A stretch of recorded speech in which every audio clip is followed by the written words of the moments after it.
our next installment of the Back to Business series with the Mountain View Chamber of Commerce. I'm Courtney, and I am the events manager at the Mountain View Chamber. And with me today, I have Sophie Alcorn of Alcorn Immigration Law. And we're so lucky to have her today with us. Sophie is the founder of Alcorn Immigration Law, and she's dedicated to supporting top global startup founders and their teams to obtain visas and green cards to live and work in the United States. She believes in overcoming borders, expanding opportunity, and connecting the world.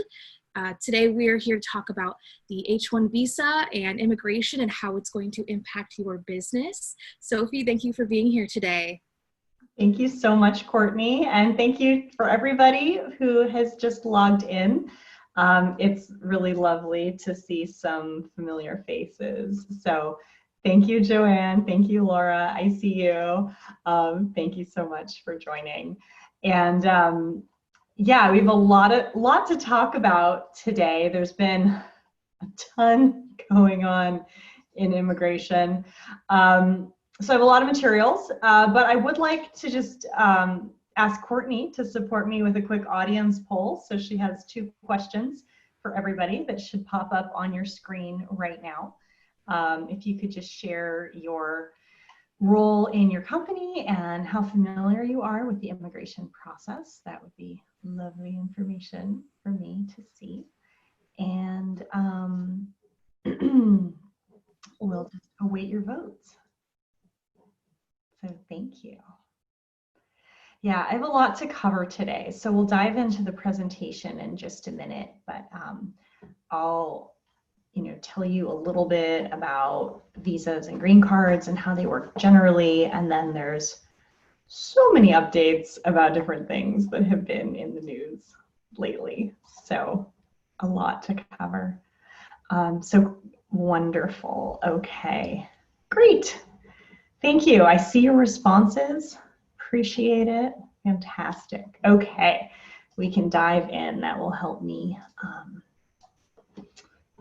start in the right place for everybody. So I'll share my screen and we can begin. So Courtney, I just want to confirm you can see the screen okay? Yep. Perfect. And I'll try to keep my eye on the question and answer panel so everybody can ask questions, but Courtney, feel free to interrupt me if there's a question that I've missed, okay? Yeah. Cool. And then at the end, everyone, if you would like to ask a question, you'll have the opportunity to raise your hand and ask that one-on-one question as well. Thank you, Sophie. Thank you. Cool. So Courtney, thank you for the wonderful introduction. We are a Mountain View immigration law firm, started from my kitchen in Mountain View, and now we have a lovely office that I can't wait to return to on Shoreline in Middlefield. So we are local, and my involvement with the chamber really took off when I participated in Leadership Mountain View, class of 2017, best class ever. And I was really proud the following year to win the Outstanding Young Business Person Award for Mountain View. So Mountain View represent. I love being here and being part of this vibrant community. So that's a little bit about me. One of the exciting things that I've also been up to this year, in addition to growing the firm, is that I became a columnist for TechCrunch, the online newspaper serving the tech community. So that's been a really fun project as well.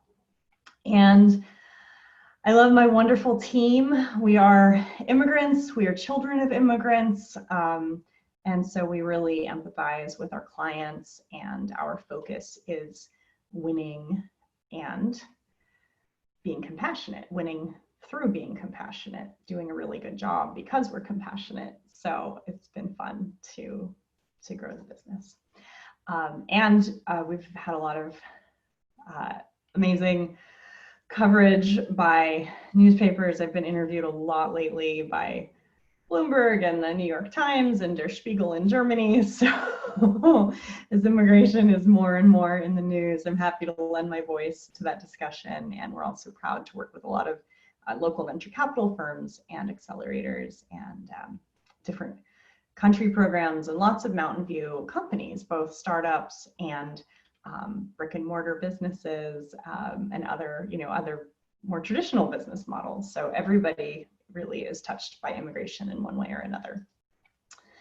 So when it comes to immigration, a lot of people feel like there's no choice in the matter, and that it's a dead end, and that it's impossible. And if you read any news article, it will probably make you think that. But there are actually a ton of immigration options that do exist. And it is a complicated area of the law, but the basic concepts are: there are visas, which are temporary ways to stay and work in the US. There's green cards, which is the same thing as permanent residence. And then there's citizenship, which is becoming a US citizen, having the right to vote, potentially getting drafted in the military, serving on jury duty. And that is a lifelong privilege that many people are seeking. And so a lot of people come here originally on short-term visas, potentially as students or visitors to Stanford, or au pairs. There are many, many types of visas. And usually people assume that you need a visa first, and then when you come here, somebody will sponsor you for a green card, and then you can become a citizen. But I would like to point out that you don't have to have a visa to get a green card. So a lot of my clients who are established professionals in other countries with kids who they don't want to uproot if there's uncertainty, choose to go through like a 2 or 3 year green card process from another country if they qualify, and then not move here until everything is totally taken care of. But most tech companies, for example, would want to get somebody here on a visa like an H-1B first, and then consider a green card as a benefit of employment. There's also a lot of students in our community and a lot of professionals who came here as students. So their journey has more acronyms in it. And typically students who would come to San Jose State or Santa Clara or UC Santa Cruz Extension, there's so many programs in our local area that students attend, usually for college or a master's degree or a PhD. They would typically come on an F1 student visa. And if you're employing students, it's good to know that there are really 3 main work permission categories allowed to students. One of them is while they're still enrolled in school, so like a summer internship. That's a program called CPT, and they are eligible to stay in the country over the summer and work and get paid, but you have to, route everything through their school. Then often after they graduate, many students will use their 1-year work permit called OPT, where they're really allowed to work for any employer or be self-employed. But they're supposed to engage in work that's in line with their course of study. And many also choose to volunteer, so all of that is legal. And then for some students who have a STEM degree, so science, technology, engineering, or math, those students can elect to get an additional 2-year work permit extension called STEM OPT. And the requirements are a little more strict. The employer has to be enrolled in the E-Verify system to check people's ID documents for the I-9 onboarding process. And the student has to work in conjunction with the company to create a comprehensive training plan about how they will further their education through what they're learning at the company, basically. So there's a lot of people who have gone through this OPT, STEM OPT path in our community.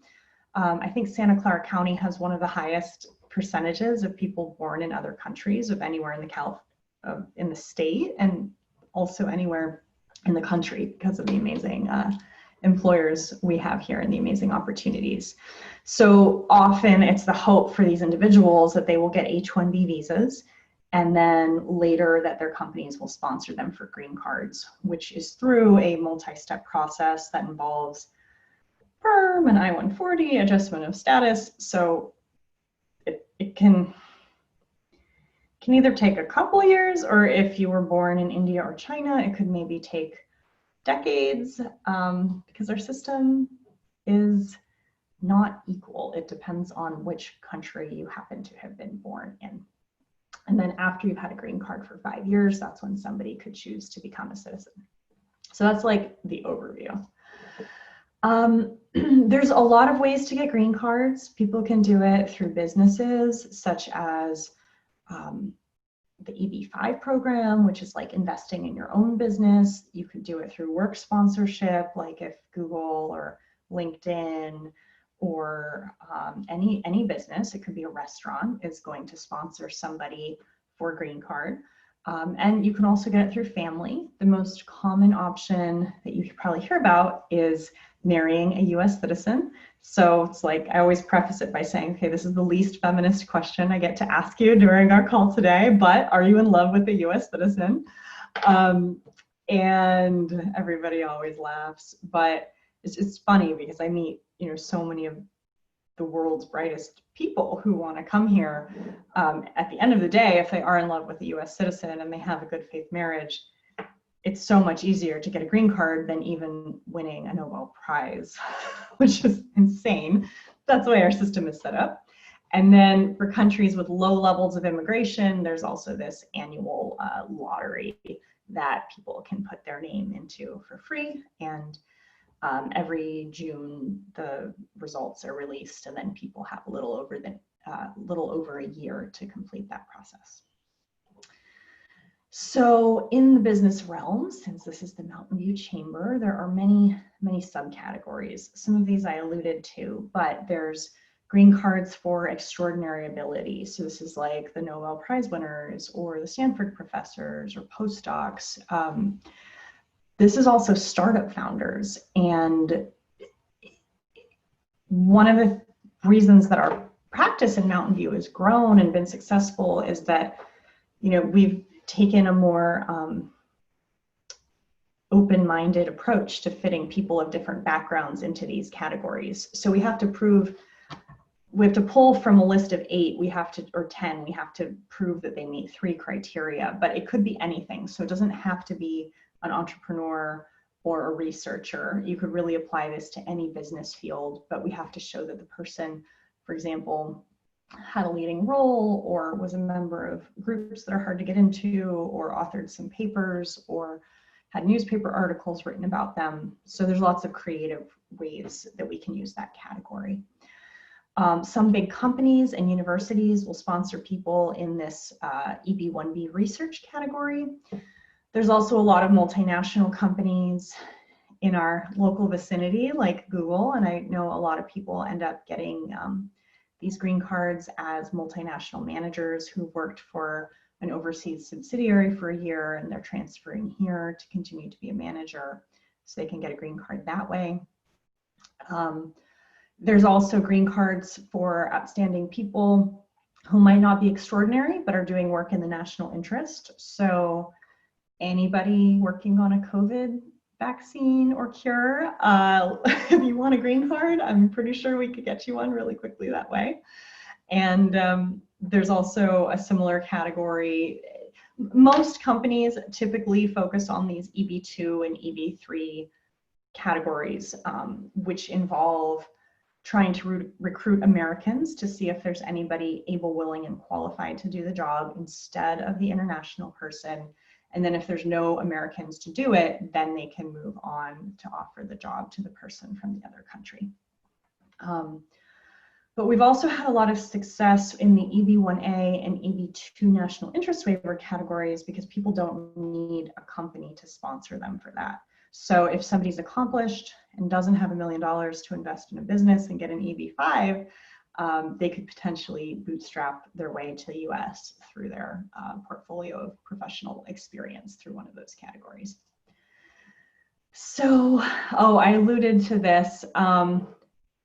If somebody has come into the US legally and has fallen in love with a US citizen, even if their period of authorized stay has expired, they still might be eligible to get a green card. So ideally, you know, somebody can just maintain their status the whole time. We never want to advise anybody to go out of status, but this is how the marriage process works. You know, you marry a US citizen. If you're here, you file a bunch of papers, and usually about a year later, you would get your green card after an interview. And then just the basic requirements for citizenship. Typically, you have to have a green card for 5 years, but if you're married to a citizen, it's only 3 years. You need to spend about half of your time inside the United States, be a good person, and there's a civics test, a history test, an English test. You have to have an interview, and there's an oath, and probably most US citizens could not answer the questions that they make you answer, that they make you memorize the answers to. So I'm always impressed by how much all of my clients know about America.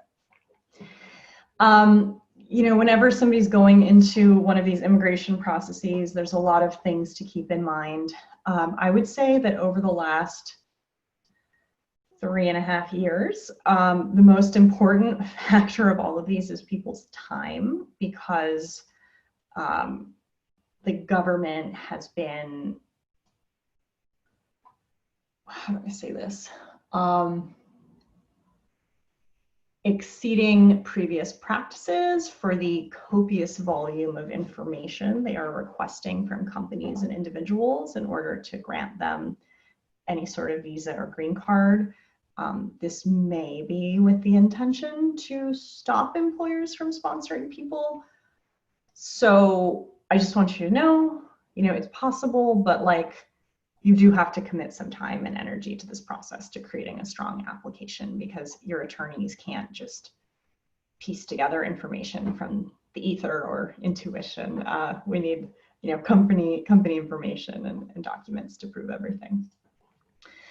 So immigration has been in the news a lot, and this started, I think it was in April, when the president tweeted that he was going to be suspending immigration into the United States. And since then, we've had a lot of orders regarding green cards, work visas, and students. And it's made my life very interesting as an immigration attorney, and all of my clients have been very, very affected. But the important thing I want everybody to know is that this tweet did not actually happen. And immigration, although it has been chipped away at, is not suspended. Immigration is still happening. The 3 biggest changes that have actually happened are that people who are in other countries who are waiting for the very final part of the green card process are not currently able to go to interviews to get their green cards. But that doesn't really matter because all of the consulates are closed anyway. So that's kind of a toothless measure. The next is that work visa issuance has been suspended. So this was a couple weeks ago. This is affecting H-1B work visas, J visas, which are often for au pairs or scholars, interns, for the exchange of cultural knowledge. And then L visas for people transferring from one branch of a company to another. Nobody can go to a consulate in another country to get a visa placed in their passport in one of those categories right now, unless there's something in the national interest about what they plan on doing. But what is still possible is that if you want to hire somebody who's on an H-1B for another company and they want to quit that job and transfer their H-1B work visa to your company, totally fine. If somebody has a valid H-1B visa and needs to go home to Canada or something, or whatever, pick a country to go visit mom, quarantine there for whatever their rules are, have a trip, and then come back. As long as they're not on the list of countries with high levels of coronavirus where your entry is prohibited if you've been there, they can still come in. It's not like people with valid H-1B visas can't come in. So also, fortunately, a little bit toothless. And then the thing about a week and a half, time is a blur.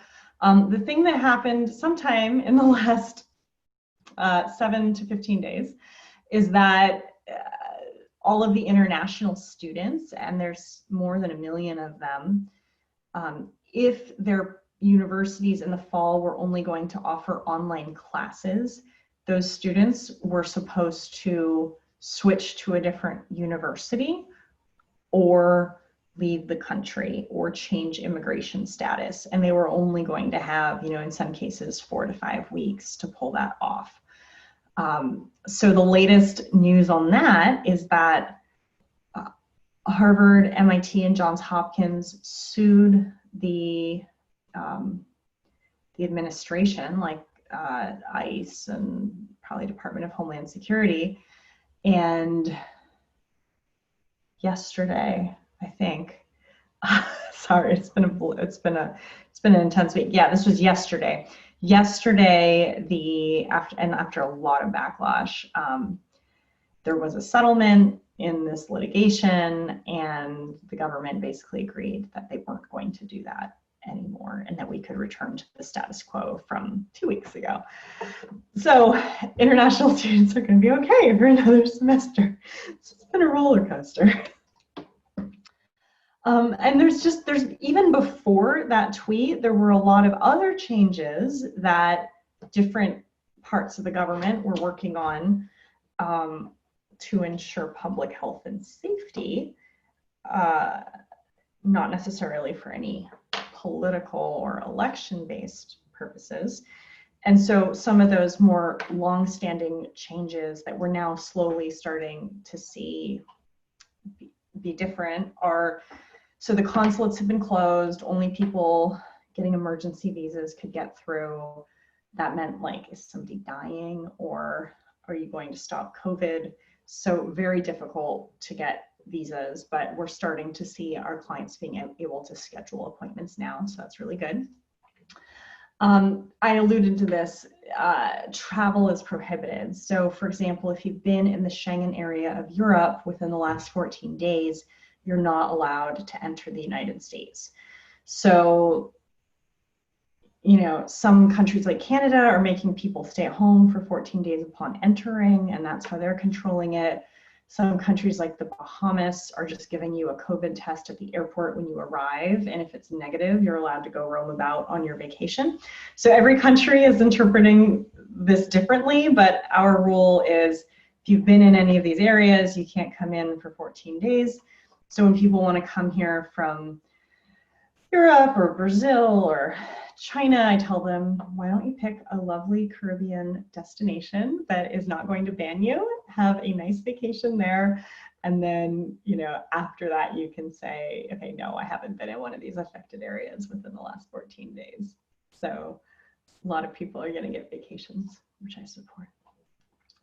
And then another change that's affected a lot of people in our community who are awaiting green cards and awaiting citizenship is that the local USCIS offices in Santa Clara and in San Francisco have been closed for the last few months. So that means no fingerprinting appointments, no emergency travel documents, and no interviews to actually get your green card or your citizenship.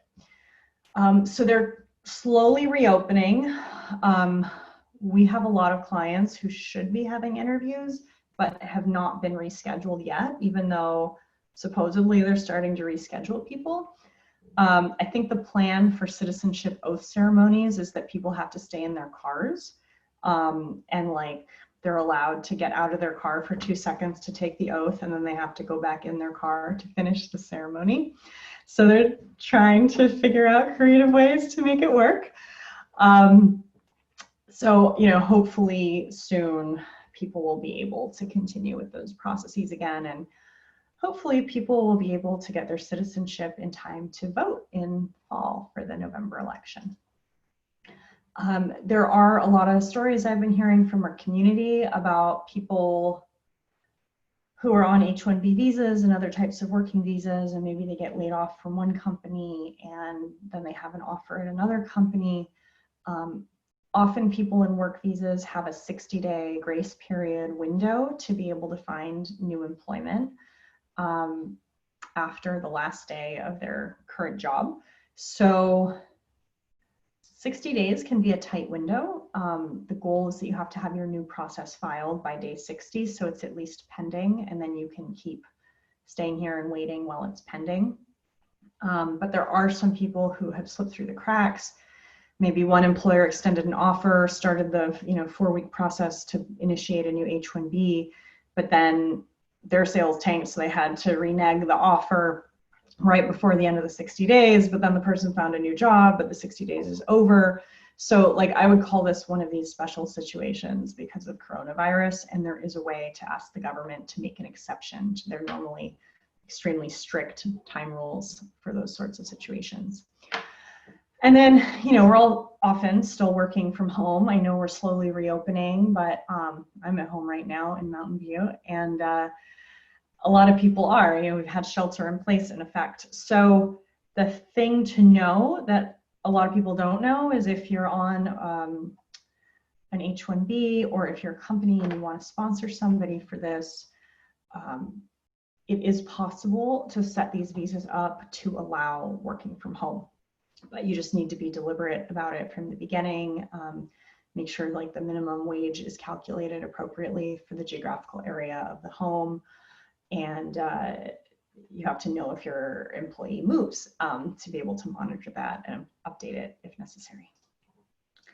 So lots of changes that have affected our community because our community is so international. We have so many tech companies. We have so many immigrants from around the world, both in high-skilled jobs and also in a lot of jobs that are really necessary to the health and functioning of our community. And so my heart goes out to all the people who are affected. It's been a stressful time for many families.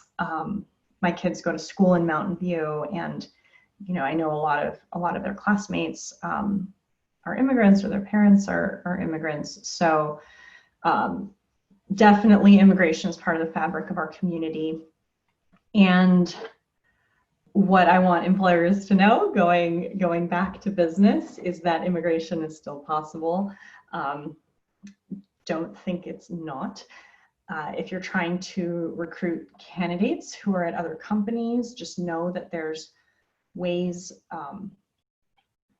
to play out things like H-1B transfers very conservatively, so that even if it's denied, knock on wood, it wouldn't be, but even if it is, you're not jeopardizing their ability to stay in the United States. Maybe it means that you have to pick a start date in 2 months, but it is possible. And that can help from a recruiting perspective to alleviate some of the fears of potential candidates.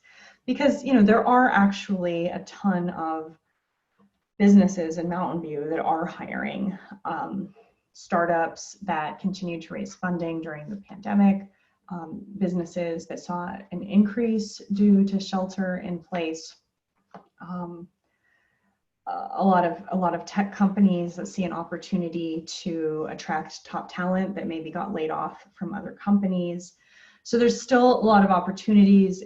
Definitely, it's still possible. Immigration is still possible. And the other thing I wanted to share, this was my weekend project. I wrote about it in TechCrunch, but I was really concerned about, I've been concerned for years. Like when I started my practice was when the Muslim ban happened and attorneys were volunteering in airports. And I know a lot of attorneys who often go to the border to support children. So there's a ton of worthy immigration causes. Over the weekend, I did like a mini hackathon with a startup founder who was an international student who's creating a new platform basically that is probably going to go viral, and he really supports international students. So we created something called the Community for Global Innovation, and any companies can sign up and you can take a pledge, and Basically, we're just saying we want to be inclusive for everybody. We want everybody to have a chance, and that includes people who are born in different countries. So, you know, we welcome anybody who wants to stand behind that. And there's a website at cfgi.world that you're welcome to check out. So we would, you know, more than happy to support anybody, and I would love to take some questions. And also we have this chart of immigration options that we'll be distributing to everybody after today's webinar.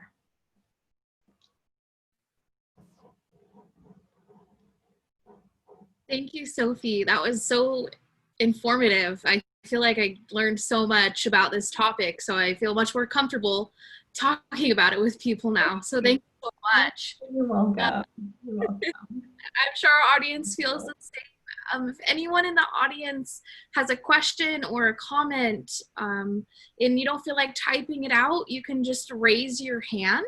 The way to do that is to go on the side where the dots are and then just press raise hand and I will allow you to talk. You would be first in line if you raised your hand. Yeah, happy to take any questions. Also, no pressure. I mean, we're available. You know how to find us. And I'm just trying to take a deep breath before the next round of changes. Yeah. I saw a headline just before logging in for this webinar from an Indian newspaper, because I like monitor all of the US immigration news around the world, and there's so many professionals born in India, so a lot of the newspapers there cover this topic a lot. And I was asking my team, because I haven't seen anything about this before, but it was saying that the president is on the cusp of signing some merit-based immigration law. I've never heard about this, but it was part of his original immigration campaign platform to adopt some sort of merit-based point system like Canada and Australia have, where to come here you need a certain number of points, and if you speak English it's this many points, if you have a bachelor's it's this, PhD it's this, you know, certificate or license or something, maybe it's more points. So I'm super curious to learn about that. We would obviously need Congress to sign or to vote to pass it. So I don't know if that's a myth or real, but I'm curious and will continue to write about that and share information about that. That might be a back to business in itself. I know. Back to business for immigration lawyers. Yeah, I definitely feel you on the things changing by the hour. I mean, this for the last, 4 months now? Does it feel like it's gone so quickly, but so not quick? It's kind of nonstop, yeah. And then I think about, you know, immigration in our community too, and like the day worker center, and you know, all the amazing efforts at local elementary schools when families were really scared that like parents were going to be arrested in the night and deported without the kids knowing it or something. So immigration's been really important for community for a long time. And I mean, I could see that potentially a merit-based immigration system might be great for the Mountain View, Silicon Valley community, because more startup founders could come here, more tech companies could hire top international talent. But my hope would be with any immigration program that we don't leave behind people like, you know, dreamers who are part of our community and everybody else who contributes in so many ways and shares their tax dollars and their emotional investment in the values of America into this community. So we'll see how it unfolds. I guess so. I actually do have a question. Do you know if there are any limits to how many visas are issued, or? Yeah, there are. Certain visas have limits. The H-1B is limited to 85,000 new H-1Bs that can be issued starting October 1st of every year for people who are subject to the limits, which is most jobs. If people work for the military or universities, there's exceptions and you could get more for them. So that's the only visa that's limited by number. But then the green card system is limited by number as well. And there's about 500, there's unlimited green cards for spouses, children, and parents of US citizens every year. But all the other categories that I mentioned do have limits, and there's about 470,000 green cards available each year, new green cards. And there's a limit of about 15,000, I think, per country per category. So that's why people born in India with PhDs have a 150-year wait, because there's so many people who want that category. And so Congress wants to take away and limit the number of green cards, but I would propose that it would actually benefit the US economy if we increase the number, especially for high-skilled immigration, because I mean, we see in our community that immigrants are really creating jobs for Americans throughout the country. So I'm trying to shine a light on that. So great question. Thank you. Thank you. Yeah, that's interesting. So with that, would you, I guess, so certain countries run out of green cards faster than others, right? Yeah. So, okay, so that's interesting. So like China and India for college degrees and masters and PhDs have a long wait time. Family-based green cards from Mexico and Philippines also have long backlogs. There's a way to get around it, which is if your spouse was born in a third country, you can get in line for that country. So if there's like two people of Indian ethnicity, one was born in India, one was born in Kenya as part of the Indian diaspora in Kenya, and they get married and they come here, then we could, even if it's the one born in India who's getting sponsored, we could put them in the Kenya category because it's only based on country of birth. But it's also weird too, because like there's a lot of Chinese people who move to Canada who become Canadian citizens, and even though they're Canadian citizens, they're still counted against the China category. So the whole, this is my more edgy statement here, but this system was created in the 1960s. I think it's antiquated. I think at the time they were trying to do, somebody maybe was attempting to be less racist by allowing like a smattering of people from all over the world to come here. But it ended up effectively being discrimination. If you're born in a country with a high level of immigration, it's really hard to have a chance. So, but then last year before COVID, there was some wrangling in Congress about like, what if we get rid of the country limit, but keep the number of green cards? And so if you put everybody from all the countries into one category, the backlog would be 8 years for everybody. So then all of like the European people would have a longer wait, and then I don't want to, I don't know how to say this without including racism. Anyway, that's what happened. So it's at a standstill, and there's a different system, there's a different line based on which country you were born in. That's how it works.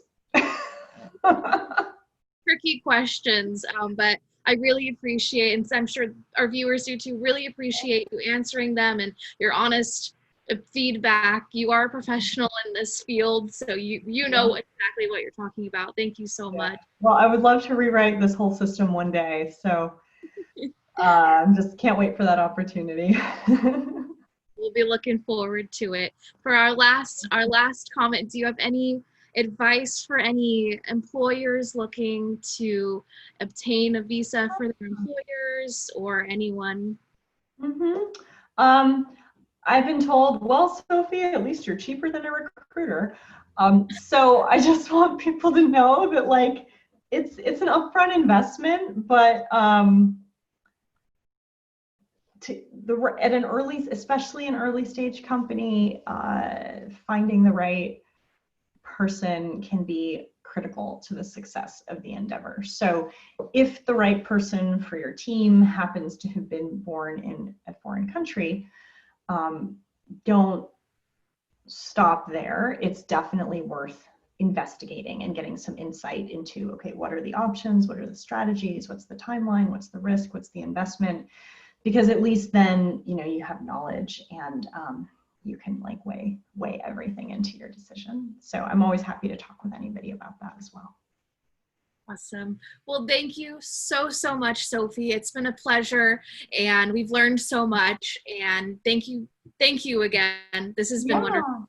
My pleasure. Thank you so much, Courtney, and thank you to the Mountain View Chamber, and thank you for everything you guys are doing to support local business during this time. Really appreciate you. Thank you so much. Have a wonderful rest of your day. Bye. Bye.